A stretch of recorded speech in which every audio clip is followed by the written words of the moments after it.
निर्वैर अकाल मूरत अजूनी सैभं गुर प्रसाद। जप आद सच जुगाद सच है भी सच। नानक होसी भी सच। एक अद्विती गुरु नानक देवा ओंकार गुर अंगद अपेवा।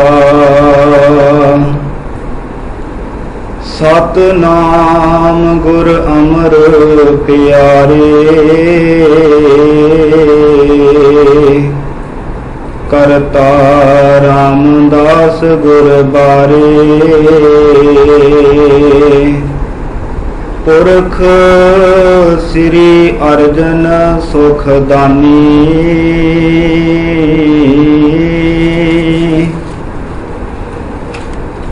निरभौ हर गोबिंद गुण खानी। निर्वैर गुरु है श्री हर राय।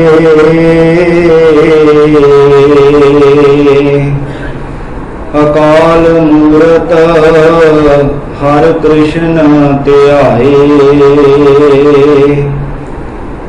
अजूनी तेग बहादुर राय सैभं गुर दशमेश सहाय। गुर प्रसाद ग्रंथ गुर ज्ञाना वाहे गुरु बंदन भगवाना। आद सच सृष्टि को रचेता जुगाद सच सब जुग में वर्तेता। है भी सच का है सगल पसारा नानक होसी भी सच सब हूँ ते न्यारा। परम सन्मानयोग गरीब निवाज अंतरजामी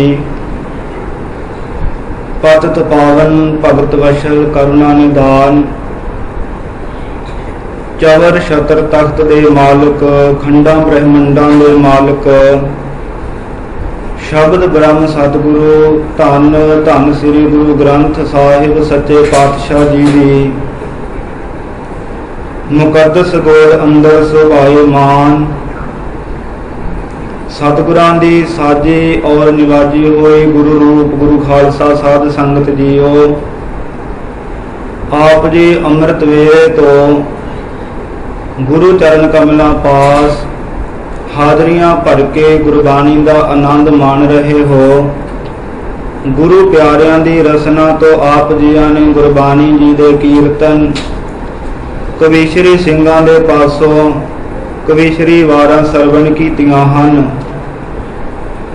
गुरु के इतिहास की जानकारी ज्ञान प्राप्त किया है। अज आपां जो कि धन धन श्री गुरु ग्रंथ साहिब सच्चे पातशाह जी का पहला प्रकाश पुरब कल नूं आ रहा है तिस दे संबंध विच विचारा करांगे। धुर की बाणी गुर की बाणी इलाही बाणी दरगाही बाणी सच्ची बाणी सुची बाणी सुखदायक बाणी फलदायक बाणी इस पवित्र बाणी दे संबंध विच आपां ने विचारां करनियां हन कि किस तरह गुरु नानक देव साहिब जियां तो लै करके दसम पिता श्री गुरु गोबिंद सिंह साहिब जी तक गुरबाणी नूं संग्रह एकत्र करके गुरु ग्रंथ साहिब महाराज जी की संपूर्णता की। पंजवें पातशाह गुरु अर्जन देव साहिब जियां ने ਆਪਣੇ ਸਮੇਂ ਦੇ ਸੰਦਰਭ ਅੰਦਰ ਗੁਰੂ ਗ੍ਰੰਥ ਸਾਹਿਬ ਜੀ ਦੀ ਜਿੰਨੀ ਵੀ ਬਾਣੀ ਉਸ ਵੇਲੇ ਮੌਜੂਦ ਸੀ ਉਸ ਨੂੰ ਸੰਗ੍ਰਹਿ ਕਰਕੇ ਇੱਕ ਸਰੂਪ ਤਿਆਰ ਕੀਤਾ। ਦਮਦਮਾ ਸਾਹਿਬ ਦੀ ਧਰਤੀ ਤੇ ਕਲਗੀਧਰ ਪਿਤਾ ਗੁਰੂ ਗੋਬਿੰਦ ਸਿੰਘ ਮਹਾਰਾਜ ਜੀ ਨੇ ਗੁਰੂ ਗ੍ਰੰਥ ਸਾਹਿਬ ਜੀ ਦੀ ਸੰਪੂਰਨਤਾ ਕੀਤੀ ਹੈ। ਤੇ ਪਰ ਵਿਚਾਰਨ ਵਾਲੀ ਇਹ ਗੱਲ ਹੈ ਕਿ ਪਤਾ ਹੈ ਕਿ 10ਵੇਂ ਪਾਤਸ਼ਾਹ ਜੀ ਨੇ ਗੁਰੂ ਗ੍ਰੰਥ ਸਾਹਿਬ ਜੀ ਦੀ ਸੰਪੂਰਨਤਾ ਕਰਨੀ ਹੈ, ਸਮੁੱਚੀ ਬਾਣੀ ਨੂੰ ਲਿਖਵਾ ਕਰਕੇ ਗ੍ਰੰਥ ਤਿਆਰ ਕਰਨਾ ਹੈ। ਪਰ ਫਿਰ ਵੀ ਗੁਰੂ ਅਰਜਨ ਦੇਵ ਸਾਹਿਬ ਜੀਆਂ ਨੂੰ ਕਿਉਂ ਲੋੜ ਪਈ ਉਸ ਵੇਲੇ ਹੀ ਗੁਰੂ ਗ੍ਰੰਥ ਸਾਹਿਬ ਜੀ ਦਾ ਸਰੂਪ ਤਿਆਰ ਕਰਨਾ ਪਿਆ, ਗੁਰਬਾਣੀ ਦਾ ਸੰਕਲਨ ਜੋ ਕਿ ਇਕੱਤਰਤਾ ਸੰਗ੍ਰਹਿ ਕਰਨਾ ਪਿਆ, ਕਿਉਂ? ਇਹਦੇ ਕਾਰਨ ਕੀ ਹੋਏ ਇਹ ਵੀ ਆਪਾਂ ਵਿਚਾਰਾਂਗੇ। ਅਤੇ ਗੁਰਬਾਣੀ ਨੂੰ ਕਿੱਥੇ ਅਤੇ ਕਦੋਂ ਉਚਾਰਨ ਕੀਤਾ ਗਿਆ ਇਹ ਵੀ ਵਿਚਾਰਾਂਗੇ। ਆਪਣੇ ਸਮੇਂ ਦੇ ਵਿੱਚ ਰਹਿ ਕਰਕੇ ਵਿਚਾਰਾਂ ਦੀ ਆਰੰਭਤਾ ਕਰਨ ਤੋਂ ਪਹਿਲਾਂ ਸਰਬੱਤਰ ਮਾਈ ਭਾਈ ਜਿੰਨੇ ਵੀ ਪ੍ਰਾਣੀ ਆਪਾਂ ਗੁਰੂ ਚਰਨਾਂ ਵਿੱਚ ਜੁੜ ਮਿਲ ਬੈਠੇ ਹਾਂ, ਫਤਿਹ ਦੀ ਸਾਂਝ ਪਾਈਏ ਜੀ। ਸਾਰੇ ਆਖੋ ਜੀ ਵਾਹਿਗੁਰੂ ਜੀ ਕਾ ਖਾਲਸਾ ਵਾਹਿਗੁਰੂ ਜੀ ਕੀ ਫਤਿਹ। ਗੁਰੂ ਪਿਆਰਿਓ, 6ਵੇਂ ਪਾਤਸ਼ਾਹ ਮੇਰੇ ਪੀਰੀ ਦੇ ਮਾਲਕ ਸ੍ਰੀ ਗੁਰੂ ਹਰਗੋਬਿੰਦ ਸਾਹਿਬ ਜੀ ਮਹਾਰਾਜ, ਉਹਨਾਂ ਨੇ ਆਪਣੇ ਸਮੇਂ ਸਿੱਖਾਂ ਨੂੰ ਸਮਝਾਇਆ ਕਿ ਭਾਈ ਗੁਰੂ 4 ਤਰ੍ਹਾਂ ਦੇ ਹੁੰਦੇ ਹਨ। 6ਵੇਂ ਪਾਤਸ਼ਾਹ ਜੀ ਨੇ ਸਿੱਖਾਂ ਨੂੰ ਕਿਹਾ ਕਿ 4 ਪ੍ਰਕਾਰ ਦੇ ਗੁਰੂ ਹੁੰਦੇ ਨੇ। ਇੱਕ ਗੁਰੂ ਹੁੰਦਾ ਹੈ ਪਾਰਸ ਗੁਰੂ, ਦੂਸਰਾ ਭ੍ਰਿੰਗੀ ਗੁਰੂ, ਤੀਸਰਾ ਬਾਵਨ ਚੰਦਨ ਗੁਰੂ, ਚੌਥਾ ਹੈ ਦੀਪਕ ਗੁਰੂ। ਮਹਾਰਾਜ ਕਿਰਪਾ ਕਰਕੇ ਵਿਸਥਾਰ ਦੇ ਵਿੱਚ ਸਮਝਾਉਣਾ ਕਰੋ ਕਿ 4 ਤਰ੍ਹਾਂ ਦੇ ਗੁਰੂ ਨੇ, ਚੌਹਾਂ ਦਾ ਸੁਭਾਅ ਕਿਹੋ ਜਿਹਾ ਹੈ ਅਤੇ ਆਪ ਜੀ ਦੇ ਸਿੱਖਾਂ ਨੂੰ ਕੈਸਾ ਗੁਰੂ ਧਾਰਨ ਕਰਨਾ ਚਾਹੀਦਾ।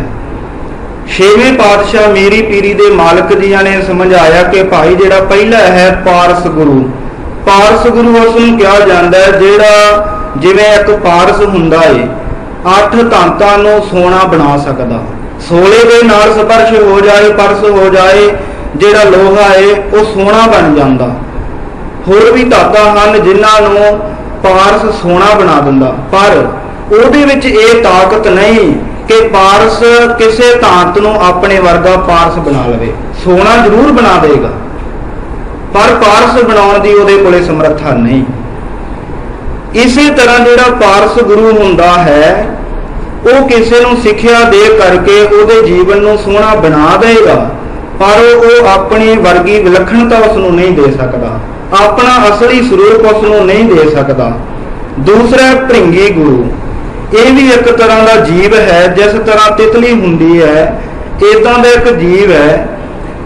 ਉਹਦੇ ਵਿੱਚ ਸਮਰੱਥਾ ਹੁੰਦੀ ਹੈ ਕਿ ਕੁਝ ਕੁ ਵਿਸ਼ੇਸ਼ ਕਿਸਮ ਦੇ ਕੀੜੇ ਹੁੰਦੇ ਨੇ, ਉਹਨਾਂ ਨੂੰ ਆਪਣੇ ਖੰਭਾਂ ਦੇ ਨਾਲ ਮਿਲਾ ਕਰਕੇ ਤੇ ਉਹਨਾਂ ਨੂੰ ਜੋ ਕਿ ਆਪਣੇ ਵਰਗੇ ਬਣਾ ਲੈਂਦਾ ਹੈ।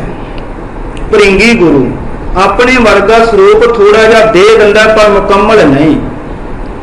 ਇਸੇ ਤਰ੍ਹਾਂ ਤੀਸਰਾ ਗੁਰੂ ਹੈ ਬਾਵਨ ਚੰਦਨ। ਚੰਦਨ ਦੇ ਵਿੱਚ ਖਾਸੀਅਤ ਹੈ ਕਿ ਜੋ ਵੀ ਬੂਟਾ ਉਸ ਦੇ ਪਾਸ ਹੋਵੇ ਉਸ ਨੂੰ ਸੁਗੰਧੀ ਦੇ ਦਿੰਦਾ ਹੈ, ਪਰ ਕਿਸੇ ਨੂੰ ਚੰਦਨ ਨਹੀਂ ਬਣਾ ਸਕਦਾ। ਤੇ 6ਵੇਂ ਪਾਤਸ਼ਾਹ ਜੀ ਕਹਿਣ ਲੱਗੇ ਭਾਈ ਜਿਵੇਂ ਬਾਵਨ ਚੰਦਨ ਹੈ, ਨਿੱਕਾ ਬੂਟਾ ਹੈ ਚੰਦਨ ਦਾ, ਖੁਸ਼ਬੂ ਸਾਰਿਆਂ ਨੂੰ ਦੇ ਸਕਦਾ ਹੈ, ਵਾਂਸ ਨੂੰ ਛੱਡ ਕਰਕੇ ਸਭਨਾ ਰੁੱਖਾਂ ਬੂਟਿਆਂ ਨੂੰ ਖੁਸ਼ਬੂ ਦੇ ਦਿੰਦਾ, ਸੁਗੰਧੀ ਵਾਲਾ ਬਣਾ ਦਿੰਦਾ, ਪਰ ਉਹਦੇ ਵਿੱਚ ਵੀ ਸਮਰੱਥਾ ਨਹੀਂ ਕਿ ਚੰਦਨ ਕਿਸੇ ਬੂਟੇ ਨੂੰ ਆਪਣੇ ਵਰਗਾ ਚੰਦਨ ਬਣਾ ਲਵੇ। ਤੇ ਉਸ ਵੇਲੇ 6ਵੇਂ ਪਾਤਸ਼ਾਹ ਜੀ ਨੇ ਫਿਰ ਕਿਹਾ ਕਿ ਚੌਥਾ ਹੈ ਦੀਪਕ ਗੁਰੂ। ਦੀਪਕ ਨਾਮ ਹੈ ਦੀਵੇ ਦਾ। ਦੀਵਾ ਸਾਧ ਸੰਗਤ ਜੀ ਐਸਾ ਹੁੰਦਾ ਏ, ਦੀਵਾ ਬੁਝੇ ਹੋਏ ਦੀਵੇ ਨੂੰ ਜਗਾ ਦੇਵੇ ਤੇ ਉਸੇ ਵਰਗਾ ਹੀ ਪ੍ਰਕਾਸ਼ ਉਹ ਕਰਨ ਲੱਗ ਜਾਂਦਾ ਹੈ। ਲੱਖਾਂ ਦੀ ਤਾਦਾਦ ਵਿੱਚ ਬੁਝੇ ਹੋਏ ਦੀਵੇ ਪਏ ਹੋਣ, ਇੱਕ ਦੀਵਾ ਜਗਦਾ ਤੇ ਜਿਸ ਜਿਸ ਦੀਵੇ ਦੇ ਨਾਲ ਉਸ ਦਾ ਸਪਰਸ਼ ਹੋਵੇਗਾ, ਜਿਸ ਦੇ ਨਾਲ ਵੀ ਉਹਦਾ ਮਿਲਾਪ ਹੋਵੇਗਾ, ਸਾਰੇ ਦੀਵੇ ਜਗਣਗੇ, ਉਨੀ ਹੀ ਰੋਸ਼ਨੀ ਕਰਨਗੇ। ਇਹ ਨਹੀਂ ਹੋਵੇਗਾ ਕਿ ਜਿਹੜਾ ਪਹਿਲਾ ਦੀਵਾ ਉਹਦਾ ਚਾਨਣ ਵੱਧ ਹੈ, ਜਿਹੜਾ ਲੇਟ ਜਗਿਆ ਉਹਦਾ ਚਾਨਣ ਘੱਟ ਹੈ, ਕਦੇ ਵੀ ਐਸਾ ਨਹੀਂ ਹੋਏਗਾ। ਤੇ 6ਵੇਂ ਪਾਤਸ਼ਾਹ ਜੀ ਨੇ ਸਮਝਾਇਆ ਕਿ ਸਿੱਖੋ ਸ਼ਬਦ ਗੁਰੂ ਦੀਪਕ ਗੁਰੂ ਹੈ। ਗੁਰਬਾਣੀ ਦੇ ਵਿੱਚ ਵੀ ਬਚਨ ਆਇਆ ਹੈ ਸਤਿਗੁਰ ਸ਼ਬਦ ਉਜਾਰੋ ਦੀਪਾ। ਗੁਰੂ ਦਾ ਸ਼ਬਦ ਦੀਪਕ ਦੀ ਨਿਆਈ ਹੈ। जीवन नूं रोशना देण वाला है। गुरबाणी इस जग मह चानन, कर्म वसै मन आए। गुरबाणी चानन है, गुरबाणी दीपक गुरु है। इस करके ऐसे गुरु की शरण में आना चाहिए है। इस दीपक गुरु दे विच होर पारस गुरु, भृंगी गुरु अते बावन चंदन वाले भी गुण हन। विशेष गुण इस विच वध हन। इस करके ऐसे शब्द गुरु धन श्री गुरु ग्रंथ साहिब जी दे लड़ सानू सतगुरां ने लाउणा कीता है। गुरु नानक देव साहिब जी ने अपनी पावन बाणी नूं जो कि लिखिया, गुरु अंगद देव साहिब जी ने लिखिया, गुरु अमरदास साहिब जी, गुरु रामदास जी, गुरु अर्जन देव साहिब जी महाराज, पांच गुरु साहिबाना ने अपनी गुरबाणी नूं लिखिया ते गुरबाणी विच ये बाणियां दर्ज हन। गुरु ग्रंथ साहिब जी दे अंदर दर्ज हन। ते इत्थे ख्यालात पैदा हो जाते हैं कि नौवें पातशाह की बाणी नूं मिला करके 6 गुरुआं की बाणी है ते बाकी जिहड़े 4 गुरु हैं कि उन्हां दा भी इस बाणी नूं संपूर्ण करन दे विच ग्रंथ दे विच योगदान है। ते गुरमुखो जदों इतिहास पढ़ने ते पता लगदा है, जदों 5 गुरु साहिबानां की बाणी का संग्रहण होया उस वेले गुरु अर्जन देव साहिब जी ने आग्या की 6वें पातशाह जी नूं कि भाई आप जी गुरता गद्दी दे वारस बनोगे ते आप जी भी गुरबाणी विच योगदान पाओ।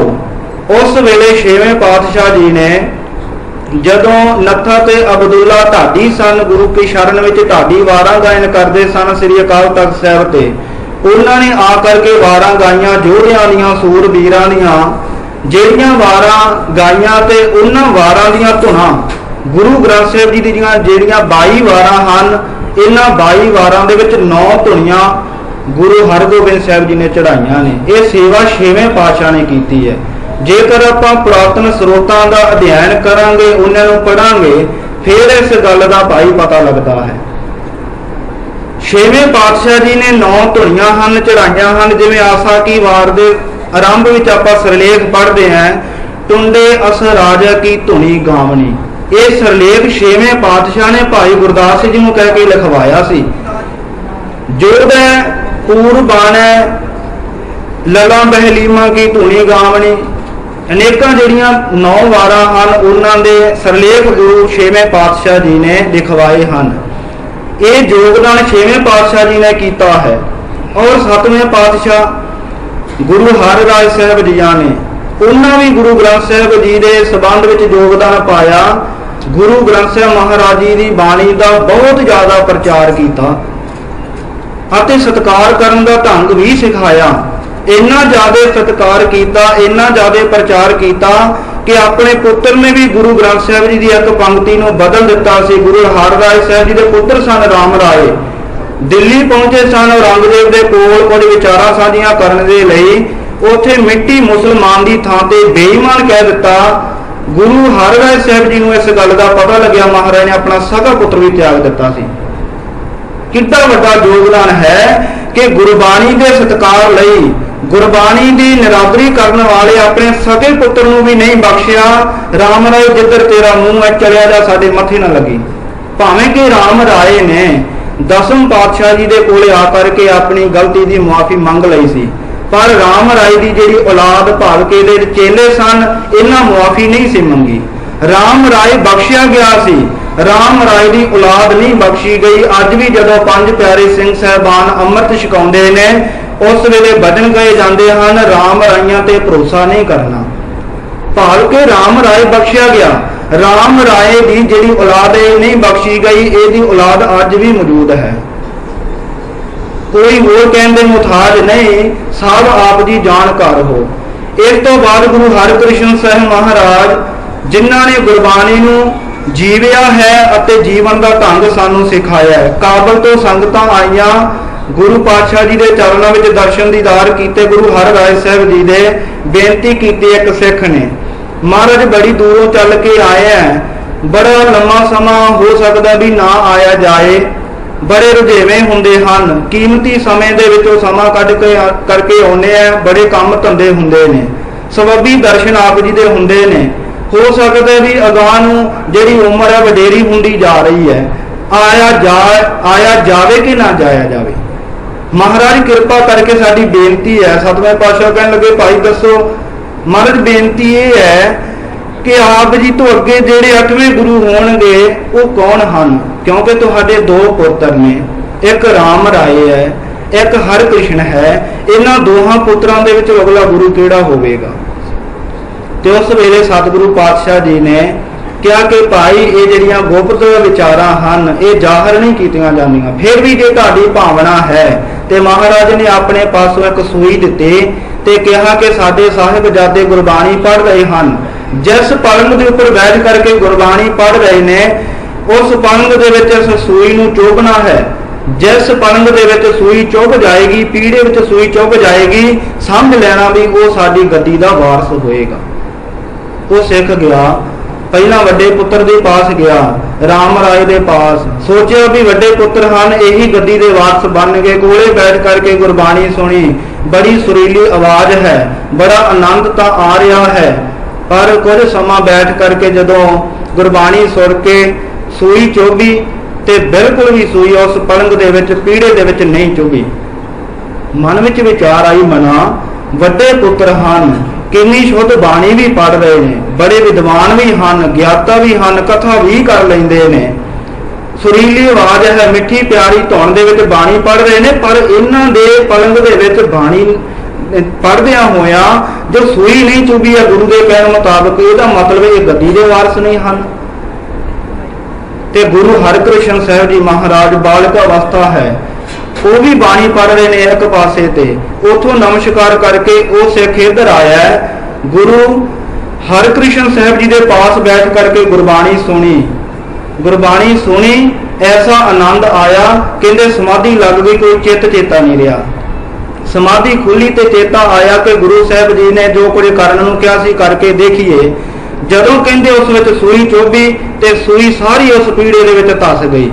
गुरबाणी पढ़ करके जो कि इन्नी ज्यादा कोमलता आ गई सी पीड़े दे विच भी, गुरबाणी का इन्ना ज्यादा असर हो रहा सी, हर कोई जीव उत्थे बैठा की लिया जा रहा है। जदों गुरु नानक देव साहब जी भी जंगलों के विच कीर्तन करदिया करदे, सारे पशु पंछी भी आ करके कीर्तन सुनन लग जाते सन। ऐसी खिच हुंदी है उन्हां दे विच। इस गल का पता करके तो सिख निहाल होया, जानकारी प्राप्त की कि अगले गुरु के भी दर्शन हो गए हैं। इस करके गुरु हरकृष्ण साहब जी ने गुरबाणी नूं जिउणा सिखाया कि भाई गुरबाणी नूं जिउणा किवें है, गुरबाणी नूं हिरदे विच जानना है। जो गुरबाणी है इस नूं हिरदे विच वसाउणा है, केवल मुख तो पढ़ना नहीं। 9वें पातशाह ने गुरबाणी उचारण की, 10वें पातशाह गुरु गोबिंद सिंह महाराज जी ने दमदमा साहब की धरती ते सारी बाणी नूं इकट्ठिया करके एक स्वरूप तैयार किया ते गुरता गद्दी बख्शिश की श्री हजूर साहब की धरती ते।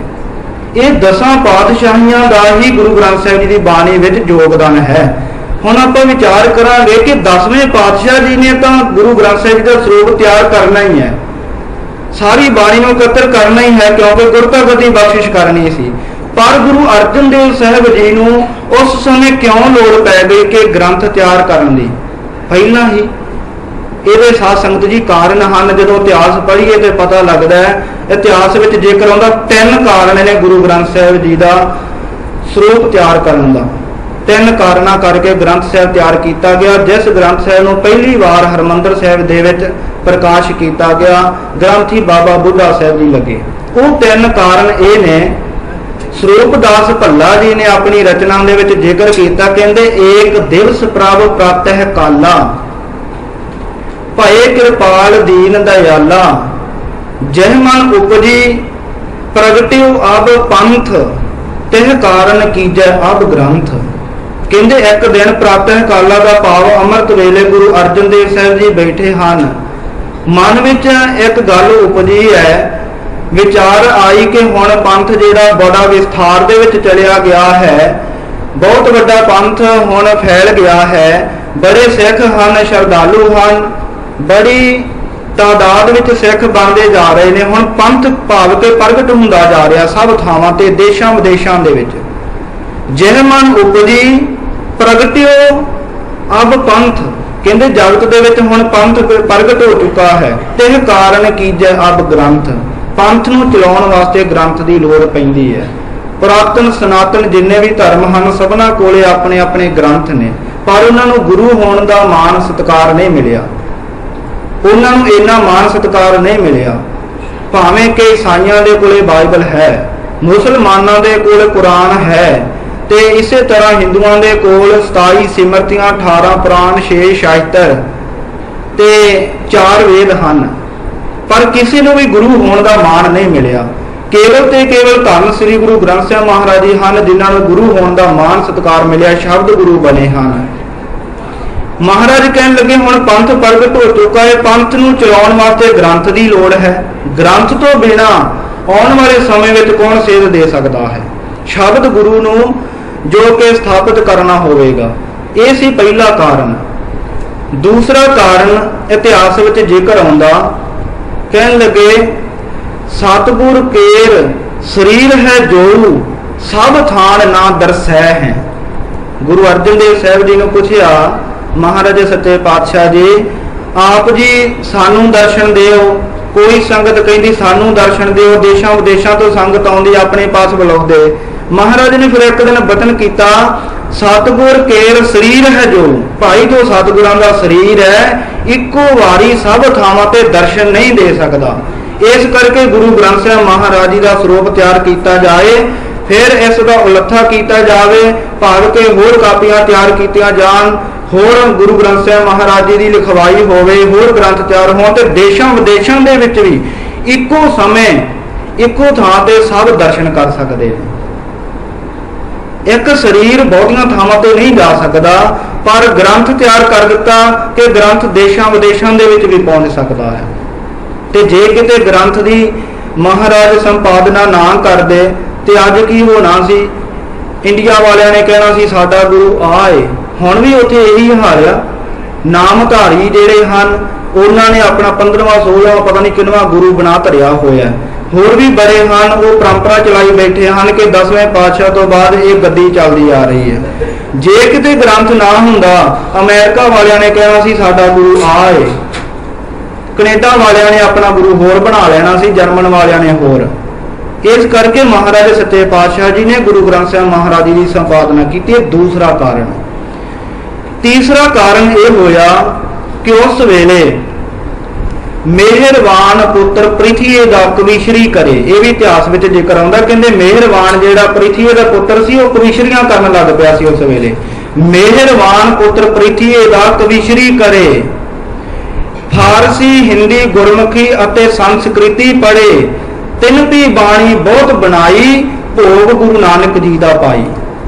इतिहास में बचन आउंदा, कहंदे मेहरबान जिहड़ा पृथ्वी चंद का पुत्र सी वो भी बाणी रचनी लग पिया, शुरू कर दी उन्हें बाणी रचनी, ते अखीर ते जाके नानक नाम पा दिंदा सी संगतां नूं भुलेखा पाउण वास्ते कि किसी नूं पता न लगे भी यह बाणी गुरु दी है जां किहदी है। उन्हां कच्ची बाणी विच रलाउणी शुरू कर दित्ती।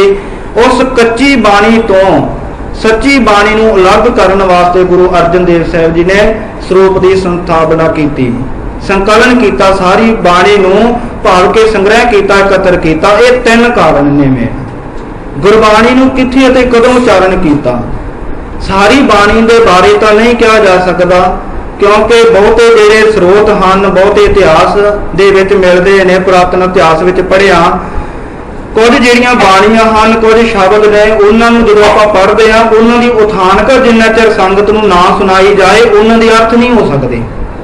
इत्थों ही पता लगता है कि गुरु ग्रंथ साहिब महाराज जी की बाणी नूं उचारण का जो कि रचना करन का कोई सबब बनिया जरूर। जिवें हुण सिद्ध गोष्ठ बाणी है, सिद्ध गोष्ठ बाणी की विचार आरंभ करन तो पहला, सुनाउण तो पहला उहदी उठानक सुनाउणी पवेगी, क्योंकि वो सिद्धां दे नाल गोष्ठ हुई है। सुरही ते नारायण राख ये जिहड़ा शब्द है ते सुलभी का भी इस विच नाम आउंदा है। ये शब्द की व्याख्या करन तो पहला इन्हां दी उठानका सुनाउणी पवेगी कि ये उठानका की है। रामकली राग के अंदर जिवें बचन आउंदा है, बाली रोवै नाहे पतार नानक दुखिया सब संसार। इस दे विच किन्नियां दे नाम आउंदे ने, रोवै राम निकाला भया, सीता लक्ष्मण विछड़ गया, परशुराम रोवै घर आया। ये सारे शब्द जिन्हों के नाम आए ने केवल संकेत किया, उधर इशारा किया। जदों इसके आप अर्थ करांगे यदि उठानका सुनाउणी पवेगी, रोवै जन्मेजा खोए गया, एक ही कारण पापी भया। ਇੱਥੇ ਤਾਂ ਮਹਾਰਾਜ ਨੇ ਇੰਨਾ ਹੀ ਬਦਲ ਕੀਤਾ ਕਿ ਰਾਜਾ ਜਨਮੇਜਾ ਵੀ ਰੋਇਆ, ਇੱਕ ਕਾਰਨ ਕਰਕੇ ਉਹਦੇ ਪਾਪ ਸਿਰ ਚੜ ਗਿਆ। ਹੁਣ ਪਾਪ ਕਿਵੇਂ ਚੜਿਆ, ਕਿਉਂ ਰੋਇਆ, ਕੀ ਕਾਰਨ ਬਣਿਆ, ਇਹ ਥਾਨਕਾ ਸੁਣਾਉਣੀ ਪਵੇਗੀ। ਪਰਸਰਾਮ ਰੋਵੇ ਘਰ ਆਇਆ, ਪਰਸਰਾਮ ਘਰ ਵਿੱਚ ਆ ਕੇ ਰੋਇਆ, ਅਰਥ ਤਾਂ ਇਹੀ ਬਣਦੇ ਨੇ, ਪਰ ਇਸ ਅਰਥ ਨੂੰ ਵਿਸਥਾਰ ਦੇਣ ਦੇ ਲਈ ਥਾਨਕਾ ਸੁਣਾਉਣੀ ਪਵੇਗੀ। ਜਪਜੀ ਸਾਹਿਬ ਦੀ ਬਾਣੀ ਹੈ, ਪੰਜ ਪ੍ਰਵਾਨ ਪੰਜ ਪ੍ਰਧਾਨ, ਪੰਚੇ ਪਾਵਹਿ ਦਰਗੇ ਮਾਨ, ਪੰਚੇ ਸੋਹ ਹੈ ਦਰ ਰਾਜਾਨ, ਪੰਚਾ ਕਾ ਗੁਰ ਏਕ ਧਿਆਨ। ਇਹ ਜਿਹੜੀ ਬਾਣੀ ਦੇ ਵਿੱਚ ਇਸ ਸ਼ਬਦ ਦੇ ਵਿੱਚ ਬਚਨ ਆਉਂਦਾ ਹੈ, ਧੌਲ ਧਰਮ ਦਇਆ ਕਾ ਪੂਤ, ਸੰਤੋਖ ਥਾਪ ਰੱਖਿਆ ਜਨ ਸੂਤ। ਕਿਸੇ ਸਵਾਲ ਕੀਤਾ ਹੀ ਹੈ ਨਾ ਕਿ ਗੁਰੂ ਨਾਨਕ ਦੇਵ ਸਾਹਿਬ ਜੀ ਮਹਾਰਾਜ ਦੀ ਧਰਤੀ ਦੇ ਥੱਲੇ ਬਲਦ ਖਲੋਤਾ ਹੋਇਆ ਹੈ। ਮਹਾਰਾਜ ਜੀ ਕਹਿੰਦੇ ਜੇ ਬਲਦ ਧਰਤੀ ਦੇ ਥੱਲੇ ਹੈ, ਧਰਤੀ ਸਿੰਘਾਂ ਤੇ ਖਲੋਤੀ ਹੋਈ ਹੈ ਬਲਦ ਦੇ, ਤੇ ਫਿਰ ਸਾਡਾ ਸਵਾਲ ਹੈ ਵੀ ਬਲਦ ਕਦ ਤੇ ਖੜੋਤਾ ਆ। ਗੁਰੂ ਨਾਨਕ ਦੇਵ ਸਾਹਿਬ ਜੀਆਂ ਨੂੰ ਕਿਸੇ ਸਵਾਲ ਕੀਤਾ, ਸਿੱਧਾ ਨਹੀਂ ਸਵਾਲ ਕੀਤਾ, ਮਹਾਰਾਜ ਧਰਤੀ ਜਿਹੜੀ ਸਿੰਘਾਂ ਦੇ ਖੜੋਤੀ ਹੋਈ ਹੈ, ਧਰਤੀ ਦੇ ਥੱਲੇ ਬਲਦ ਹੈ। ਮਹਾਰਾਜ ਜੀ ਕਹਿੰਦੇ ਜੇ ਬਲਦ ਹੈ ਧਰਤੀ ਦੇ ਥੱਲੇ ਤੇ ਬਲਦ ਕਦ ਤੇ ਖੜੋਤਾ? ਕਹਿੰਦੇ ਜੀ ਉਹ ਥੱਲੇ ਇੱਕ ਹੋਰ ਧਰਤੀ ਹੈ। ਮਹਾਰਾਜ ਜੀ ਕਹਿੰਦੇ ਉਹ ਧਰਤੀ ਕਾਹਦੇ ਤੇ ਹੈ? ਕਹਿੰਦੇ ਜੀ ਉਹ ਇੱਕ ਹੋਰ ਬਲਦ ਹੈ। ਮਹਾਰਾਜ ਜੀ ਕਹਿੰਦੇ ਕਿੱਥੇ ਜਾ ਕੇ ਮੁਕਾਉਂਗੇ ਗੱਲ? ਹੋਰ ਧਰਤੀ, ਹੋਰ ਕੇਤੀ, ਹੋਰ ਕਿੰਨੀਆਂ ਕੁ ਧਰਤੀਆਂ, ਕਿੰਨੇ ਕੁ ਬਲਦ ਹੋਣਗੇ, ਕਿਤੇ ਗੱਲ ਜਾ ਕਰਕੇ ਮੁਕੇਗੀ। ਕਹਿਣ ਲੱਗੇ ਮਹਾਰਾਜ ਫਿਰ ਆਪ ਜੀ ਦੱਸੋ ਇਹ ਧਰਤੀ ਕਾਹਦੇ ਆਸਰੇ ਖੜੀ ਹੈ? ਗੁਰੂ ਸਾਹਿਬ ਜੀ ਨੇ ਉੱਤਰ ਦਿੱਤਾ, ਧੌਲ ਧਰਮ ਦਇਆ ਕਾ ਪੂਤ, ਸੰਤੋਖ ਥਾਪ ਰੱਖਿਆ ਜਨ ਸੂਤ। ਦਇਆ ਜਿਹੜੀ ਮਾਂ ਹੈ, ਇਹਦਾ ਪੁੱਤਰ ਹੈ ਧਰਮ, ਇਹਦੇ ਕਰਕੇ ਭਾਈ ਇਹ ਧਰਤੀ ਖੜੋਤੀ ਹੋਈ ਹੈ ਧਰਮ ਰੂਪੀ ਧੌਲ ਦੇ ਸਿਰ ਤੇ। ਧਰਮ ਤੋਂ ਬਿਨਾਂ ਧਰਤੀ ਵਿਆਕੁਲ ਹੋ ਜਾਂਦੀ ਹੈ। ਜਦੋਂ ਧਰਤੀ ਤੋਂ ਧਰਮ ਨਸ਼ਟ ਹੋ ਜਾਵੇ ਨਾ, ਉਦੋਂ ਧਰਤੀ ਵਿਆਕੁਲ ਹੋ ਜਾਂਦੀ। ਗੁਰਬਾਣੀ ਵਿੱਚ ਬਚਨ ਆਉਂਦਾ, ਕਲਮਲ ਹੋਈ ਮੇਦਨੀ, ਅਰਦਾਸ ਕਰੈ ਲਿਵ ਲਾਏ, ਸੱਚੇ ਸੁਣਿਆ ਕੰਨ ਦੇ, ਧੀਰਕ ਦੇਵੈ ਸਹਿਜ ਸੁਭਾਏ। ਸੱਚੇ ਸਤਿਗੁਰੂ ਨੇ ਇਸ ਧਰਤੀ ਦੀਆਂ ਬੇਨਤੀਆਂ ਸੁਣੀਆਂ। ਜਦੋਂ ਧਰਤੀ ਤੋਂ ਧਰਮ ਨਸ਼ਟ ਹੋ ਚੁੱਕਾ ਸੀ, ਸਾਰੇ ਪਾਸੇ ਭ੍ਰਿਸ਼ਟ ਲੋਕ ਹੋ ਚੁੱਕੇ ਸਨ, ਕਾਲ ਨਾਹੀ ਜੋਗ ਨਾਹੀ ਸਤ ਕਾ ਢਾਬ, ਥਾ ਨਸ਼ਟ ਜਗ ਭ੍ਰਿਸ਼ਟ ਹੋਏ, ਡੂਬ ਤਾਈਵਰ ਜਗ। ਸਾਰੇ ਤੀਰਥ ਅਸਥਾਨ ਵੀ ਭ੍ਰਿਸ਼ਟ ਹੋ ਚੁੱਕੇ ਸਨ, ਸਾਰਿਆਂ ਥਾਵਾਂ ਤੇ ਅੰਧ ਵਿਸ਼ਵਾਸੀ ਫੈਲ ਗਏ ਸੀ। ਉਸ ਵੇਲੇ ਗੁਰੂ ਨਾਨਕ ਦੇਵ ਸਾਹਿਬ ਜੀ ਮਹਾਰਾਜ ਆਏ, ਆਪ ਨਾਰਾਇਣ ਕਲਾ ਤਾਰ ਜਗ ਮਹਿ ਪਰਵਰਿਓ, ਨਿਰੰਕਾਰ ਆਕਾਰ ਜੋਤ ਜਗ ਮੰਡਲ ਕਰਿਓ। ਗੁਰੂ ਨਾਨਕ ਦੇਵ ਸਾਹਿਬ ਜੀ ਨੇ ਇਸ ਜਗਤ ਦੇ ਵਿੱਚ ਗੁਰਬਾਣੀ ਦਾ ਪ੍ਰਕਾਸ਼ ਕੀਤਾ। ਭਾਈ ਗੁਰਦਾਸ ਜੀ ਨੇ ਹਵਾਲੇ ਦਿੱਤੇ ਹਨ ਕਿ ਗੁਰੂ ਨਾਨਕ ਦੇਵ ਸਾਹਿਬ ਜੀ ਮਹਾਰਾਜ ਜੋ ਵੀ ਗੁਰਬਾਣੀ ਉਚਾਰਦੇ ਡਾਇਰੀ ਦੇ ਵਿੱਚ ਲਿਖ ਲੈਂਦੇ ਸਨ, ਉਸ ਨੂੰ ਆਪਣੇ ਪਾਸ ਹੀ ਰੱਖਦੇ ਸਨ। ਆਸਾ ਹੱਥ ਕਿਤਾਬ ਕੱਛ, ਕੁਛ ਕਿਤਾਬ ਹੈ ਤੇ ਹੱਥ ਦੇ ਵਿੱਚ ਡੰਡਾ ਹੈ। ਮਹਾਰਾਜ ਸੱਚੇ ਪਾਤਸ਼ਾਹ ਜੀ ਜਿੱਧਰ ਜਾਂਦੇ ਨੇ, ਕਾਰੀਆਂ ਤੇ ਮੁੱਲਾਂ ਨੇ ਇੱਕ ਵਾਰ ਗੁਰੂ ਨਾਨਕ ਦੇਵ ਸਾਹਿਬ ਜੀ ਨੂੰ ਪੁੱਛਿਆ ਸੀ, ਪੁੱਛਣ ਫੋਲ ਕਿਤਾਬ ਨੂੰ, ਹਿੰਦੂ ਵੱਡਾ ਤੇ ਮੁਸਲਮਾਨ ਹੋਈ। ਆਪਾਂ ਭਾਈ ਗੁਰਦਾਸ ਜੀ ਦੀਆਂ ਵਾਰਾਂ ਵਿੱਚ ਪੜ੍ਹਦੇ ਹਾਂ ਤੇ ਉਹਨਾਂ ਕਾਜ਼ੀਆਂ ਤੇ ਮੁੱਲਾਂ ਨੇ ਪੁੱਛਿਆ ਸੀ, ਮਹਾਰਾਜਾ ਜਿਹੜੀ ਤੁਹਾਡੇ ਕੋਲੇ ਕਿਤਾਬ ਹੈ, ਇਹ ਤੁਹਾਡਾ ਧਾਰਮਿਕ ਗ੍ਰੰਥ ਹੈ, ਇਹਦੇ ਵਿੱਚੋਂ ਸਾਨੂੰ ਪੜ੍ਹ ਕੇ ਦੱਸੋ ਵੀ ਹਿੰਦੂ ਵੱਡਾ ਹੈ ਕਿ ਮੁਸਲਮਾਨ ਹੈ। ਉਹ ਜਿਹੜੀ ਵਿਚਾਰ ਹੈ ਉੱਥੋਂ ਸਿੱਧ ਹੁੰਦਾ ਕਿ ਗੁਰੂ ਨਾਨਕ ਦੇਵ ਸਾਹਿਬ ਜੀ ਆਪਣੀ ਬਾਣੀ ਨੂੰ ਉਚਾਰਨ ਕਰਕੇ, ਲਿਖ ਕਰਕੇ ਸਾਂਭ ਕੇ ਰੱਖਦੇ ਸਨ। ਜਿੱਥੇ ਜਿੱਥੇ ਮਹਾਰਾਜਾ ਸੱਚੇ ਪਾਤਸ਼ਾਹ ਗਏ, ਗੁਰੂ ਨਾਨਕ ਦੇਵ ਸਾਹਿਬ ਜੀ ਤੋਂ ਪਹਿਲਾਂ 12ਵੀਂ ਸਦੀ ਦੇ ਵਿੱਚ ਹੀ ਬਾਬਾ ਫਰੀਦ ਸਾਹਿਬ ਜੀ ਹੁੰਦੇ ਹਨ। ਉਹਨਾਂ ਪਹਿਲਾਂ ਹੀ ਜੋ ਬਾਣੀ ਉਚਾਰਨ ਕੀਤੀ। ਕਬੀਰ ਸਾਹਿਬ ਜੀ ਦੀ ਬੜੀ ਵੱਡੀ ਉਮਰ ਸੀ ਜਦੋਂ ਗੁਰੂ ਨਾਨਕ ਦੇਵ ਸਾਹਿਬ ਜੀ ਨੂੰ ਪਾਕਪਟਨ ਦੀ ਧਰਤੀ ਤੇ ਮਿਲੇ ਸਨ। ਉਸ ਵੇਲੇ 106 ਸਾਲ ਦੀ ਉਮਰ ਸੀ ਬਾਬਾ ਕਬੀਰ ਜੀ ਦੀ, ਜਦੋਂ ਗੁਰੂ ਨਾਨਕ ਦੇਵ ਸਾਹਿਬ ਜੀ ਦੇ ਨਾਲ ਮਿਲਾਪ ਹੁੰਦਾ ਹੈ। ਜਿਵੇਂ ਜਿਵੇਂ ਸਤਿਗੁਰੂ ਜੀ ਉਦਾਸੀਆਂ ਕਰਦੇ ਨੇ, ਭਗਤਾਂ ਦੀ ਬਾਣੀ ਨੂੰ ਇਕੱਤਰ ਕੀਤਾ ਸਤਿਗੁਰਾਂ ਨੇ। ਇਹ ਸਾਰੀ ਬਾਣੀ ਦਾ ਜਿੰਨਾ ਸੋਮਾ ਸੀ ਗੁਰੂ ਅੰਗਦ ਦੇਵ ਸਾਹਿਬ ਜੀ ਨੂੰ ਸੌਂਪ ਦਿੱਤਾ। ਗੁਰੂ ਅੰਗਦ ਦੇਵ ਸਾਹਿਬ ਜੀ ਨੇ ਜਿੰਨਾ ਹੋ ਸਕਿਆ ਉਸ ਬਾਣੀ ਨੂੰ ਤਰਤੀਬ ਦਿੱਤੀ। ਜਿਵੇਂ ਜਪਜੀ ਸਾਹਿਬ ਦੀਆਂ ਪੌੜੀਆਂ ਹਨ, ਉਹਨਾਂ ਨੂੰ ਲੜੀਵਾਰ ਲਿਖਿਆ। ਇਹ ਸੇਵਾ ਗੁਰੂ ਅੰਗਦ ਦੇਵ ਸਾਹਿਬ ਜੀ ਤੋਂ ਗੁਰੂ ਨਾਨਕ ਦੇਵ ਸਾਹਿਬ ਜੀ ਨੇ ਆਪ ਹੁੰਦਿਆਂ ਕਰਵਾਈ ਹੈ। ਗੁਰੂ ਨਾਨਕ ਦੇਵ ਸਾਹਿਬ ਜੀ ਜੋਤੀ ਜੋਤ ਸਮਾ ਜਾਂਦੇ ਨੇ। ਗੁਰੂ ਅੰਗਦ ਦੇਵ ਸਾਹਿਬ ਜੀ ਗੁਰਤਾ ਗੱਦੀ ਤੇ ਸੁਭਾਈਮਾਨ ਹੁੰਦੇ ਨੇ। ਉਸ ਵੇਲੇ ਭਾਈ ਬਾਲਾ ਜੀ ਨੂੰ ਆਪਣੇ ਪਾਸ ਬੁਲਾ ਕਰਕੇ ਖਡੂਰ ਸਾਹਿਬ ਦੀ ਧਰਤੀ ਤੇ ਅੱਜ ਵੀ ਉਹ ਸਥਾਨ ਮੌਜੂਦ ਹੈ। ਸਾਧ ਸੰਗਤ ਜੀ, ਗੁਰਦੁਆਰਾ ਤਪਿਆਣਾ ਸਾਹਿਬ ਸਾਹਮਣੇ ਸਰੋਵਰ ਹੈ, ਸਰੋਵਰ ਦੇ ਨਾਲ ਹੀ ਜੋ ਕਿ ਲੰਗਰ ਹਾਲ ਹੈ ਮਾਤਾ ਖੀਵੀ ਜੀ ਦਾ, ਬਿਲਕੁਲ ਨਾਲ ਇੱਕ ਗੁਰਦੁਆਰਾ ਸਾਹਿਬ ਹੈ। ਉੱਥੇ ਭਾਈ ਬਾਲਾ ਜੀ ਦੇ ਯਾਦ ਵਿੱਚ ਇੱਕ ਥੜਾ ਬਣਿਆ ਹੋਇਆ ਹੈ। ਉਸ ਥੜੇ ਦੇ ਉੱਪਰ ਭਾਈ ਬਾਲਾ ਜੀ ਨੂੰ ਬਿਠਾ ਕਰਕੇ ਤੇ ਸਾਰੀਆਂ ਸਿੱਖ ਸੰਗਤਾਂ ਦੇ ਸਹਿਤ ਗੁਰੂ ਅੰਗਦ ਦੇਵ ਸਾਹਿਬ ਜੀ ਗੁਰੂ ਨਾਨਕ ਦੇਵ ਜੀ ਦੀ ਕਥਾ ਸੁਣਦੇ ਨੇ। ਗੁਰੂ ਨਾਨਕ ਦੇਵ ਜੀ ਦਾ ਇਤਿਹਾਸ ਲਿਖਵਾਇਆ। ਭਾਈ ਪੈੜਾ ਮੋਖਾ ਜੀ ਲਿਖਾਰੀ ਲਾਏ ਸਨ ਉਸ ਵੇਲੇ। भाई पैड़ा मोखा जी ने सारी इतिहास की जिन्नी वारता सी भाई बाले के पासों सुन के लिखी, उसका नाम पै गया भाई बाले वाली साखी। पुरातन गुरसिख इस घर में रख करके पढ़िया करते सन ते बच्चों को पढ़ाते सन। हुण तो समा नहीं मिलता, मोबाइल से लगे हुए हैं, आप पढ़ने का समा नहीं मिलता, बच्चों की पढ़ाना है। सो इस करके गुरमुखो गुरु अंगद देव साहब जी महाराज ने भाई पैड़ा मोखा जी को लिखारी ला करके नाले इतिहास लिखवाया ते नाले गुरबाणी लिखवाई। अपनी भी बाणी सी जिहड़ी श्लोक सन वो भी लिखवा दिते। उस तो बाद ये सारा जिहड़ा गुरबाणी का संग्रह से गुरु अमरदास साहब जी को सौंप दिता। गुरु अमरदास साहब जी ने इस बाणी को सांभ करके रखिया, पोथियां को सांभ के रखिया, अपनी बाणी उच्चारण की। गुरु अमरदास साहब जी के पास लिखारी सन, उस उन्हों का नाम है सहंस राम।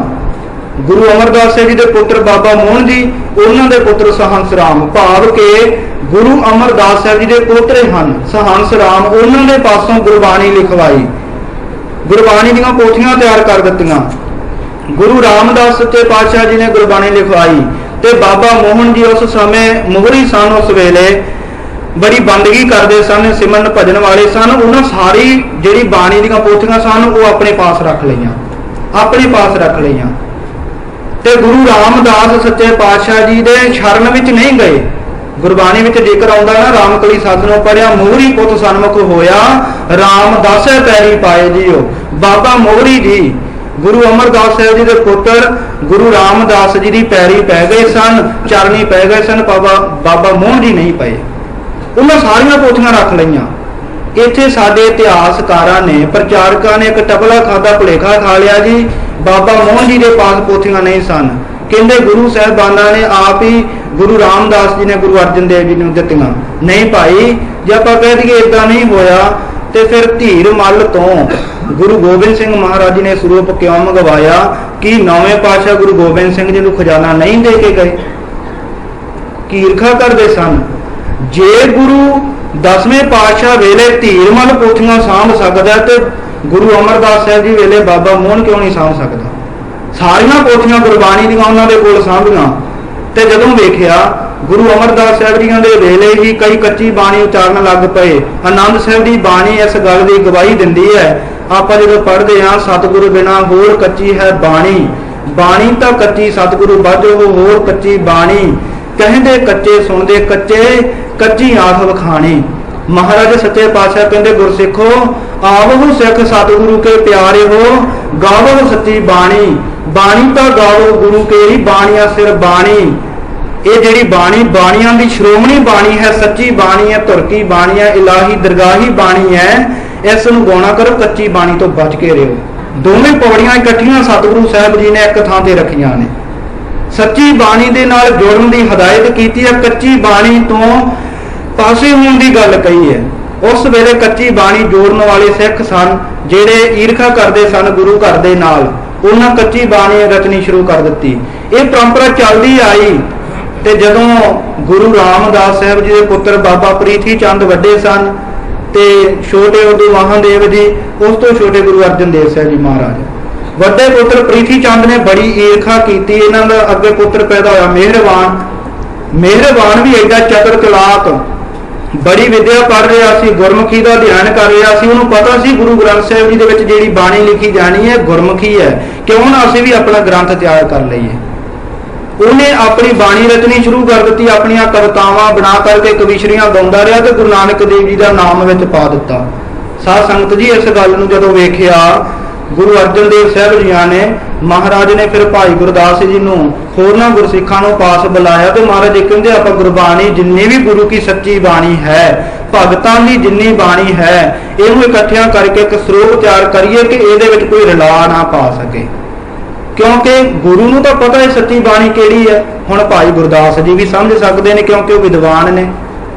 गुरु पातशाह जी ने गुरसिखां ने एक बार पूछा सी भाई गुरदास जी नूं, भाई गुरदास जी आप जी पहचान कर सकते हो कि केड़ी गुरु की बाणी है केड़ी गुरु की बाणी नहीं? कहते महाराज हाँ सानू पहचान आ जाएगी।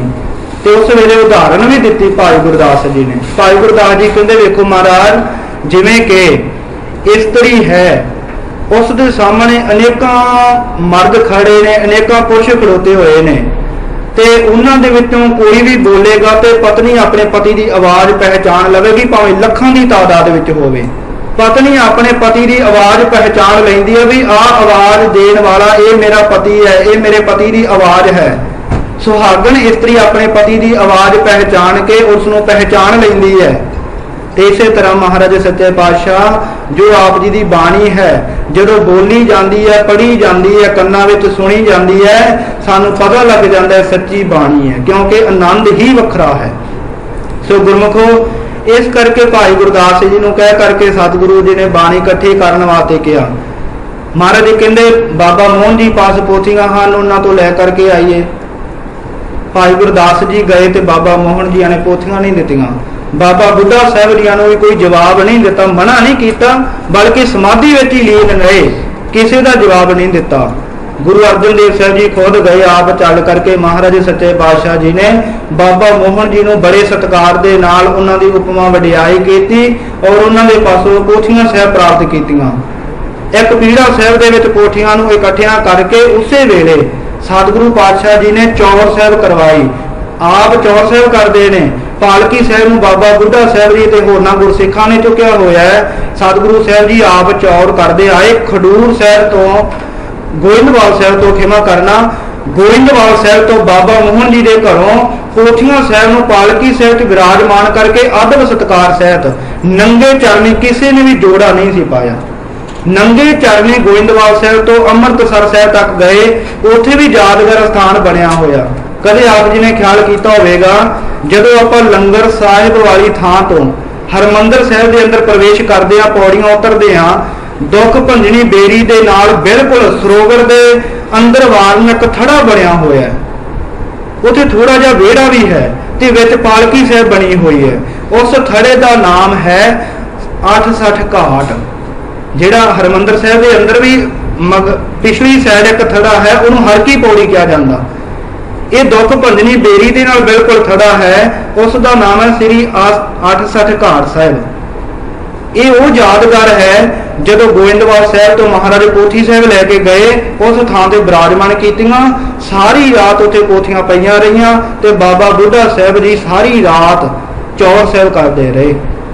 ਗੁਰੂ ਅਰਜਨ ਦੇਵ ਸਾਹਿਬ ਜੀ ਵੀ ਨਾਲ ਉੱਥੇ ਪੋਥੀਆਂ ਦੇ ਸਤਿਕਾਰ ਵਜੋਂ ਬੈਠੇ ਰਹੇ। ਗੁਰਬਾਣੀ ਦਾ ਕੀਰਤਨ ਹੋਇਆ, ਮਹਾਰਾਜ ਸਿਮਰਨ ਭਜਨ ਕਰਦੇ ਰਹੇ ਸਾਰੀ ਰਾਤ ਉੱਥੇ।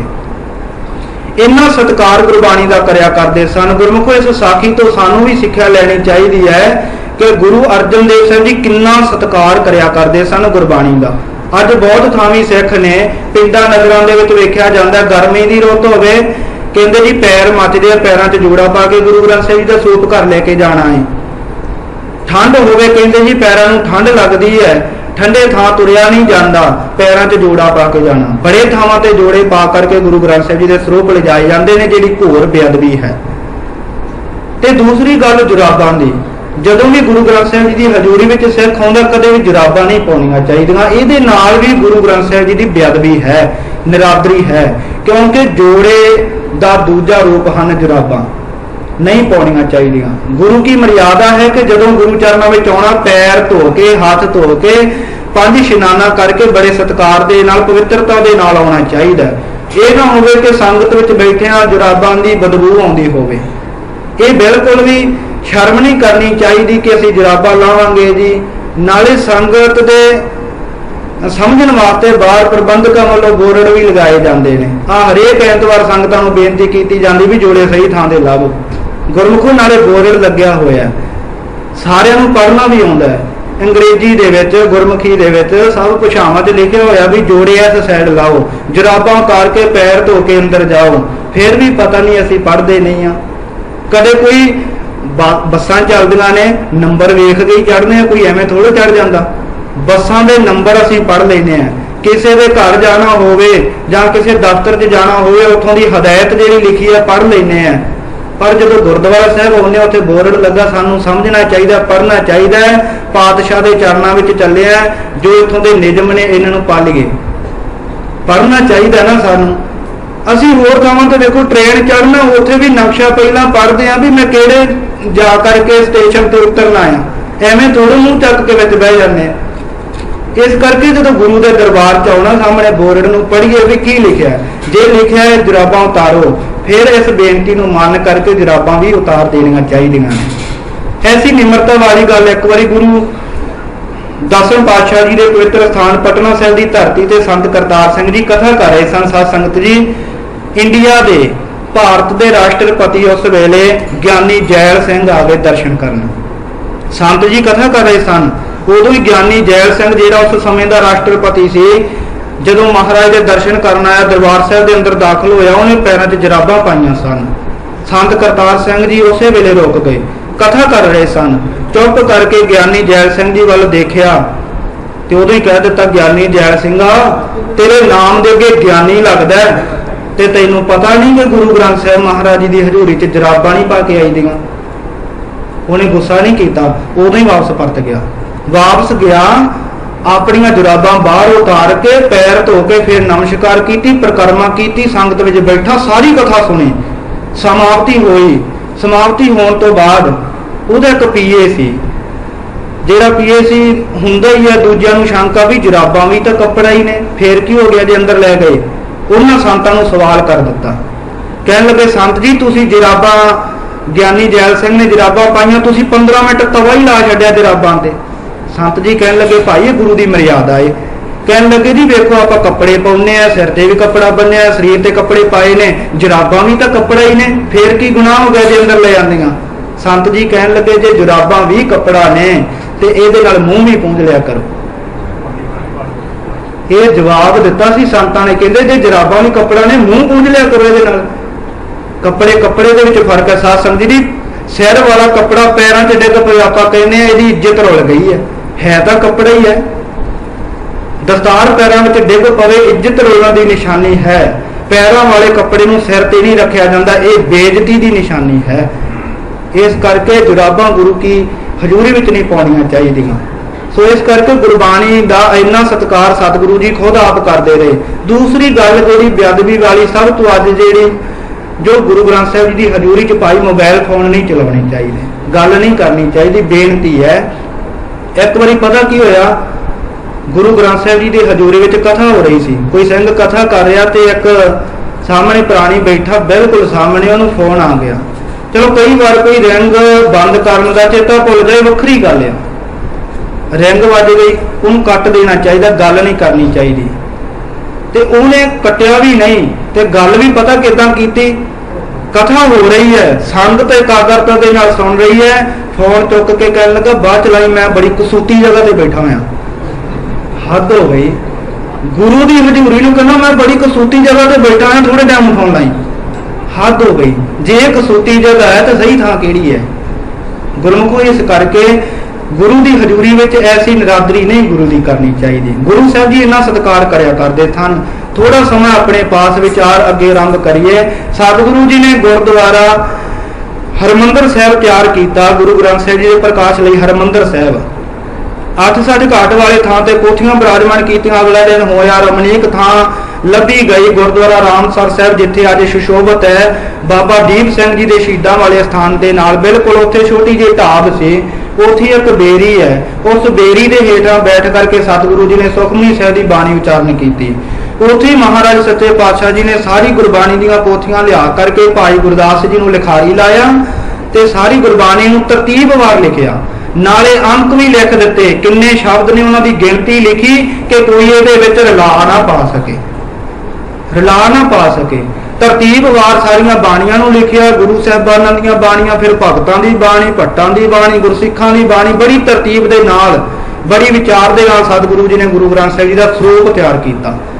सरूप तैयार करन तो बाद जदों कि कई विद्वानां ने लिखा कि 3 साल लग गए सन गुरु ग्रंथ साहिब जी दा सरूप सारा लिखण ते, तरतीब बनाउण ते, रागां दी तरतीब बनाई भी रागी ਸਿੰਘਾਂ ਨੂੰ हदायत की भी किवें किवें इस बाणी नूं गाउणा, किहड़े वेले गाउणा। पहले नंबर ते सीरी राग रखिया, उस वेले अखीर ते प्रभाती राग, जयजावंती राग बाद च गुरु गोबिंद सिंह महाराज जी ने पाया। पहला 30 राग सन गुरु ग्रंथ साहिब जी दे। एक होर भाई विचार आप जी की जानकारी हित, जदों गुरु अर्जन देव साहब जी ने सरूप लिखवाया सी, उदों गुरु ग्रंथ साहिब जी के 1430 पन्ने नहीं सन, 30 अंग नहीं सन।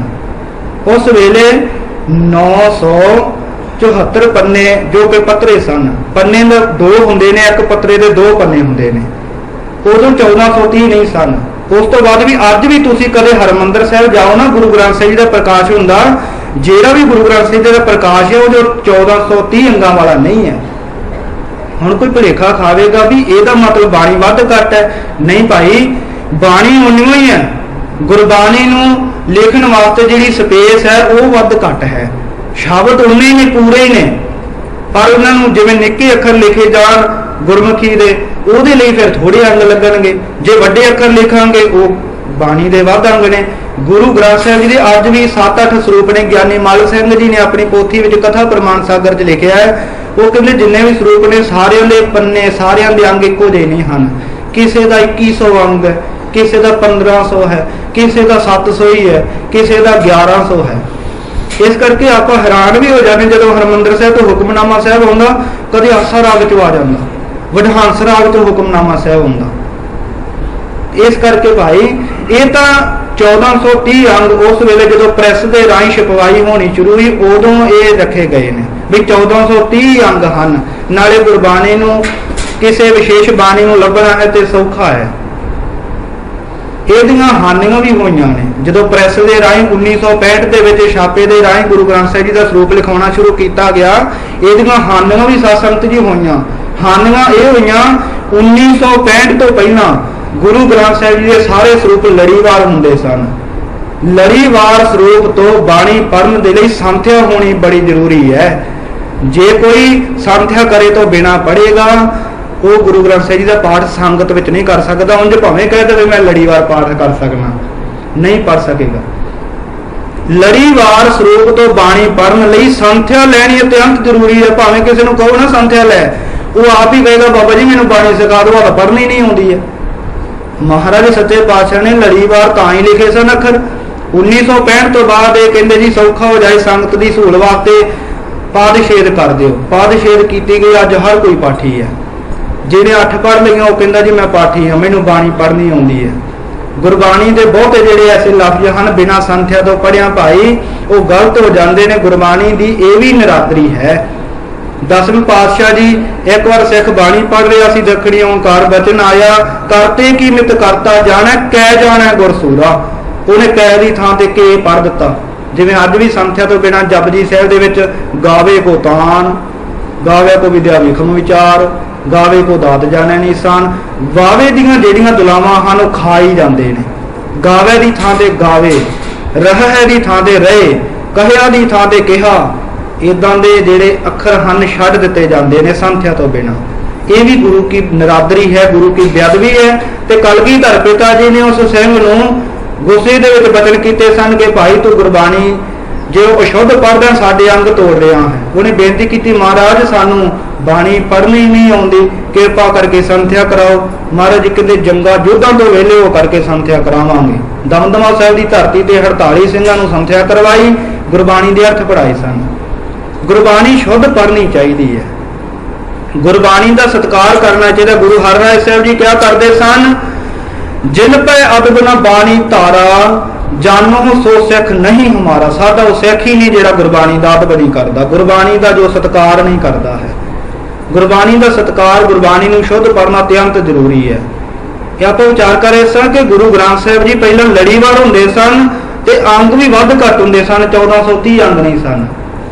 ते इसे तरह साध संगत जी जदों गुरबाणी का सरूप तैयार होया, ग्रंथ तैयार होया, सारी रात सतगुरु साहिब जी बैठ करके विचारते ने कि हुण इस ग्रंथ नूं प्रकाश करना है। हरमंदर साहिब के अंदर नवी इमारत तैयार की है ते हुण ग्रंथ ही किहड़ा लाया जाए। भाई गुरदास जी भी मौजूद हैं, आप भी सतगुरु जी मौजूद हैं। विचार करने तो बाद सतगुरु पातशाह जी ने बाबा बुढ़ा साहिब जियां नूं कहा कि बाबा बुढ़ा साहिब जी आप जी इस पावन स्वरूप नूं अपने सीस ते लो। बाबा बुढ़ा साहिब जी हाथ जोड़ करके कहन लगे सच्चे पातशाह ये जो वडियाई आप ही बन आउंदी है, आप जी ही इस स्वरूप नूं प्रकाशमान करो हरमंदर साहिब के अंदर सीस ते लिजा करके। महाराज कहन लगे नहीं भाई, इस पावन बाणी के स्वरूप नूं लैण वास्ते बड़ा पवित्र सीस चाहिए, बड़ा पवित्र सिर चाहिए। महाराज आप जी तो पवित्र किहदा सिर हो सकता है? महाराज जी कहंदे नहीं, ਤੁਹਾਡੇ ਸਿਰ ਨੇ ਗੁਰੂ ਨਾਨਕ ਦੇਵ ਜੀ ਦੇ ਚਰਨ ਛੋਹ ਪ੍ਰਾਪਤ ਕੀਤੀ ਹੈ। ਗੁਰੂ ਅੰਗਦ ਦੇਵ ਸਾਹਿਬ ਜੀ, ਗੁਰੂ ਅਮਰਦਾਸ ਸਾਹਿਬ ਜੀ, ਗੁਰੂ ਰਾਮਦਾਸ ਜੀ ਦੇ ਚਰਨਾਂ ਦੀ ਛੋਹ ਪ੍ਰਾਪਤ ਤੁਹਾਡਾ ਸੀਸ ਹੈ। ਇਹ ਤੋਂ ਵੱਧ ਪਵਿੱਤਰ ਨਹੀਂ ਹੋ ਸਕਦਾ। ਮਹਾਰਾਜ ਸੱਚੇ ਪਾਤਸ਼ਾਹ ਜੀ ਨੇ ਉਸ ਵੇਲੇ ਬਾਬਾ ਬੁੱਢਾ ਸਾਹਿਬ ਜੀ ਦੇ ਸਰੀਰ ਤੇ ਸੁਭਾਏਮਾਨ ਗ੍ਰੰਥ ਨੂੰ ਕਰਕੇ ਹਰਿਮੰਦਰ ਸਾਹਿਬ ਲਿਆਂਦਾ, ਪ੍ਰਕਾਸ਼ ਕੀਤਾ ਤੇ ਉਸ ਵੇਲੇ ਪ੍ਰਕਾਸ਼ ਕਰਨ ਤੋਂ ਪਹਿਲਾਂ ਬਚਨ ਕਹੇ ਸਨ। ਇਤਿਹਾਸ ਨੇ ਬੜੇ ਸੁੰਦਰ ਤਰੀਕੇ ਦੇ ਨਾਲ ਲਿਖਣਾ ਕੀਤੇ ਨੇ। ਗੁਰੂ ਅਰਜਨ ਦੇਵ ਸਾਹਿਬ ਜੀ ਕਹਿੰਦੇ ਬੁੱਢਾ ਸਾਹਿਬ ਖੋਲੋ ਗ੍ਰੰਥ, ਕਿ ਬੁੱਢਾ ਸਾਹਿਬ ਜੀ ਗ੍ਰੰਥ ਖੋਲੋ, ਲੇਹੋ ਆਵਾਜ਼ ਸੁਣਿਆ ਸਭ ਪੰਥ, ਆਵਾਜ਼ ਲਵੋ ਤੇ ਸਾਰਾ ਪੰਥ ਬੈਠ ਕਰਕੇ ਸੁਣੇ। ਹਰਿਮੰਦਰ ਸਾਹਿਬ ਦੇ ਅੰਦਰ ਪ੍ਰਕਾਸ਼ ਕਰਕੇ ਉਸ ਵੇਲੇ ਜਦੋਂ ਬਾਬਾ ਬੁੱਢਾ ਸਾਹਿਬ ਜੀ ਨੇ ਮੁੱਖ ਵਾਕ ਲਿਆ, ਬਚਨ ਆਇਆ ਸੀ ਸੂਹੀ ਮਹੱਲਾ ਪੰਜਵਾ, ਸੰਤਾਂ ਕੇ ਕਾਰਜ ਆਪ ਖਲੋਇਆ, ਹਰ ਕੰਮ ਕਰਾਵਣ ਆਇਆ ਰਾਮ, ਧਰਤ ਸੁਹਾਵੀ ਤਾਲ ਸੁਹਾਵਾ, ਵਿੱਚ ਅੰਮ੍ਰਿਤ ਜਲ ਛਾਇਆ ਰਾਮ। ਇਹ ਪਵਿੱਤਰ ਮੁੱਖ ਵਾਕ ਉਸ ਵੇਲੇ ਆਇਆ ਸੀ ਪਹਿਲੇ ਪ੍ਰਕਾਸ਼ ਵਾਲੇ ਦਿਨ। ਸੋ ਇਸ ਤਰ੍ਹਾਂ ਜਦੋਂ ਪ੍ਰਕਾਸ਼ ਕੀਤਾ ਗਿਆ, ਫਿਰ ਗੁਰਬਾਣੀ ਦੀ ਕਥਾ ਹੋਈ, ਉਸ ਤੋਂ ਬਾਅਦ ਕੀਰਤਨ ਦਾ ਪ੍ਰਵਾਹ ਚੱਲਿਆ, ਸ਼ਾਮ ਨੂੰ ਸੁਖ ਆਸਣ ਦੀ ਸੇਵਾ ਹੋਈ। ਫਿਰ ਬਾਬਾ ਬੁੱਢਾ ਸਾਹਿਬ ਜੀ ਨੂੰ ਕਿਹਾ ਕਿ ਬਾਬਾ ਬੁੱਢਾ ਸਾਹਿਬ ਜੀ ਆਪਣੇ ਸੀਸ ਤੇ ਸਰੂਪ ਲਓ। ਮਹਾਰਾਜ ਕਿੱਥੇ ਬਿਰਾਜਮਾਨ ਕਰਨਾ ਇਸ ਸਰੂਪ ਨੂੰ? ਮਹਾਰਾਜ ਜੀ ਕਹਿੰਦੇ ਜਿੱਥੇ ਸਾਡਾ ਆਸਣ ਹੈ। ਜਿਸ ਪਲੰਗ ਦੇ ਉੱਪਰ ਸਤਿਗੁਰੂ ਪਾਤਸ਼ਾਹ ਜੀ ਆਰਾਮ ਕਰਿਆ ਕਰਦੇ ਸਨ, ਬੜਾ ਸੁੰਦਰ ਪਲੰਗ ਤਿਆਰ ਕੀਤਾ। ਉਸੇ ਤਰ੍ਹਾਂ ਦਾ ਗੁਰਦੁਆਰਾ ਕੋਠਾ ਸਾਹਿਬ ਅੱਜ ਵੀ ਸ੍ਰੀ ਅਕਾਲ ਤਖਤ ਸਾਹਿਬ ਤੇ ਮੌਜੂਦ ਹੈ, ਯਾਦਗਾਰ ਵਜੋਂ। ਉਸ ਥਾਂ ਤੇ ਪਲੰਗ ਤਿਆਰ ਕੀਤਾ ਤੇ ਮਹਾਰਾਜ ਸੱਚੇ ਪਾਤਸ਼ਾਹ ਜੀ ਦੇ ਸਰੂਪ ਉੱਥੇ ਬਿਰਾਜਮਾਨ ਕੀਤੇ। ਤੇ ਸਿੱਖਾਂ ਕਿਹਾ ਮਹਾਰਾਜ ਆਪ ਜੀ ਕਿੱਥੇ ਬਿਰਾਜਮਾਨ ਹੋਵੋਗੇ, ਆਪ ਜੀ ਆਰਾਮ ਕਿੱਥੇ ਕਰੋਗੇ? ਪਲੰਗ ਦੇ ਉੱਪਰ ਤਾਂ ਗੁਰਬਾਣੀ ਦਾ ਵਿਸ਼ਰਾਮ ਹੈ। ਮਹਾਰਾਜ ਜੀ ਕਹਿੰਦੇ ਥੱਲੇ ਭੁੰਜੇ ਧਰਤੀ ਤੇ ਚਾਦਰ ਵਿਛਾ ਦਿਓ। ਉਸ ਤੋਂ ਬਾਅਦ ਜਿੰਨਾ ਵੀ ਸਮਾਂ ਗੁਰੂ ਅਰਜਨ ਦੇਵ ਸਾਹਿਬ ਜੀ ਰਹੇ, ਕਦੇ ਵੀ ਪਲੰਗ ਤੇ ਆਰਾਮ ਨਹੀਂ ਕੀਤਾ। ਗੁਰਬਾਣੀ ਦਾ ਜੋ ਗ੍ਰੰਥ ਹੈ ਪਲੰਗ ਦੇ ਉੱਪਰ ਬਿਰਾਜਮਾਨ, ਆਪ ਸਤਿਗੁਰੂ ਜੀ ਭੁੰਜੇ ਪੈਂਦੇ ਰਹੇ। ਅੱਜ ਵੀ ਯਾਦਗਾਰ ਵਜੋਂ ਚਾਦਰ ਉੱਥੇ ਵਿਛੀ ਹੁੰਦੀ ਹੈ। ਤੇ ਗੁਰਮੁਖੋ ਕਿੰਨਾ ਸਤਿਕਾਰ ਗੁਰਬਾਣੀ ਦਾ ਕਰਿਆ ਕਰਦੇ ਸਨ। ਭਾਈ ਗੋਪਾਲਾ ਜੀ ਤੋਂ ਛੇਵੇਂ ਪਾਤਸ਼ਾਹ ਨੇ ਬਾਣੀ ਸੁਣੀ ਤੇ ਤਖਤ ਤੋਂ ਪਾਸੇ ਹੋ ਕੇ ਬੈਠ ਗਏ ਸਨ। 3 ਫੁੱਟ ਉੱਚਾ ਆਪਣੇ ਤੋਂ ਆਸਣ ਲਾ ਕਰਕੇ ਗੁਰਬਾਣੀ ਪੜ੍ਹਨ ਵਾਸਤੇ ਭਾਈ ਗੋਪਾਲਾ ਨੂੰ ਕਿਹਾ ਸੀ। ਇਸ ਕਰਕੇ ਗੁਰੂ ਦੀ ਹਜ਼ੂਰੀ 'ਚ ਕਦੇ ਵੀ ਉੱਚੇ ਥਾਂ ਤੇ ਨਹੀਂ ਬੈਠਣਾ ਚਾਹੀਦਾ। ਕੁਰਸੀ ਮੇਜ਼ ਤਾਂ ਕੀ, ਚਾਦਰ ਵਿਛਾ ਕੇ ਬੈਠਣਾ ਵੀ ਮਨਾ ਹੈ। ਹੋਏ ਇਕੱਤਰ ਮਿਲੋ ਮੇਰੇ ਭਾਈ, ਦੁਬਦਾ ਦੂਰ ਕਰੋ ਲਿਵ ਲਾਏ, ਹਰ ਨਾਮੈ ਕਹਿ ਹੋਵੋ ਜੋੜੀ, ਗੁਰਮੁਖ ਬੈਸੋ ਸਫਾ ਵਿਛਾਏ। ਜਿੱਥੇ ਗੁਰਬਾਣੀ ਪੜ੍ਹਨ ਵਾਸਤੇ ਸਤਿਗੁਰੂ ਸਾਹਿਬ ਜੀ ਨੇ ਸਾਨੂੰ ਆਗਿਆ ਕੀਤੀ, ਉੱਥੇ ਗੁਰਬਾਣੀ ਦਾ ਸਤਿਕਾਰ ਕਰਨ ਦੀ ਵੀ ਸਿੱਖਿਆ ਵੀ ਦਿੱਤੀ, ਆਪ ਕਰਕੇ ਵੀ ਵਿਖਾਈ ਕਿ ਗੁਰਬਾਣੀ ਦੀ ਕਿਵੇਂ ਭਾਈ ਸਤਿਕਾਰ ਕਰਨਾ ਹੈ, ਕਿਵੇਂ ਗੁਰਬਾਣੀ ਦਾ ਅਦਬ ਕਰਨਾ ਹੈ। ਸੋ ਵਿਚਾਰਾਂ ਬੜੀਆਂ ਨੇ, ਇਤਿਹਾਸ ਬੜਾ ਲੰਬੇਰਾ ਹੈ। ਆਪਾਂ ਨੇ ਪੰਛੀ ਝਾਤ ਮਾਰੀ ਹੈ, ਵਿਚਾਰ ਕਰਦਿਆਂ ਬੜੀਆਂ ਭੁੱਲਾਂ ਦੀ ਖਿਮਾ ਬਖਸ਼ਿਸ਼ ਕਰਨੀ। ਸਾਰੀਆਂ ਸੰਗਤਾਂ ਨੂੰ ਗੁਰੂ ਗ੍ਰੰਥ ਸਾਹਿਬ ਮਹਾਰਾਜ ਜੀ ਦੇ ਪਹਿਲੇ ਪ੍ਰਕਾਸ਼ ਉਤਸਵ ਦੀਆਂ, ਗੁਰਪੁਰਬ ਦੀਆਂ ਭਾਈ ਲੱਖ ਲੱਖ ਵਧਾਈਆਂ ਹੋਣ। ਕੋਟਨ ਕੋਟ ਆਪ ਜੀ ਨੂੰ ਮੁਬਾਰਕਾਂ ਹੋਣ। ਪਹਿਲੇ ਪ੍ਰਕਾਸ਼ ਦਿਹਾੜੇ ਦੀਆਂ ਕੱਲ ਨੂੰ ਜੋ ਬੀਬੀਆਂ ਹਨ ਸੁਖਮਨੀ ਸਾਹਿਬ ਜੀ ਸੁਸਾਇਟੀ ਵਾਲੀਆਂ, ਜੋ ਸੁਖਮਨੀ ਸਾਹਿਬ ਦਾ ਜਾਪ ਕਰਦੀਆਂ ਹਨ, ਉਹਨਾਂ ਵੱਲੋਂ ਸ੍ਰੀ ਸਹਿਜ ਪਾਠ ਆਰੰਭ ਹਨ। ਕੱਲ ਨੂੰ ਭੋਗ ਪਾਏ ਜਾਣੇ ਨੇ। ਗੁਰੂ ਸਾਹਿਬ ਦੀ ਕਿਰਪਾ ਕਰਨ, ਸਭਨਾਂ ਦੀਆਂ ਸੇਵਾ ਆਪਣੇ ਦਰ ਤੇ ਪ੍ਰਵਾਨ ਕਰਨ। ਬੇਅੰਤ ਭੁੱਲਾਂ ਦੀ ਖਿਮਾ ਕਰਨੀ ਜੀ। ਫਤਿਹ ਬੁਲਾਓ ਜੀ, ਆਖੋ ਜੀ ਵਾਹਿਗੁਰੂ ਜੀ ਕਾ ਖਾਲਸਾ, ਵਾਹਿਗੁਰੂ ਜੀ ਕੀ ਫਤਿਹ।